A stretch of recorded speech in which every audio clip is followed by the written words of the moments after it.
কিন্ডারগার্টেনের স্কুলের ছাত্রছাত্রীরা বৃত্তি দিতে পারবে না। আমরা সবাই কিন্ডারগার্টেনের পক্ষ থেকে চাচ্ছি যে আমাদের স্কুলের বাচ্চাদেরও বৃত্তি দেওয়ার সুযোগ করে দেওয়া হোক।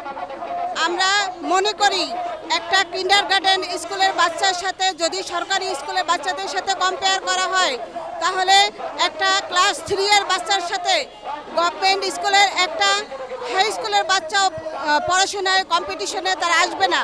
সেক্ষেত্রে আমরা চাচ্ছি আমাদের এই অগ্রাধিকার দেওয়া হোক। এটাই আমার শেষ কথা।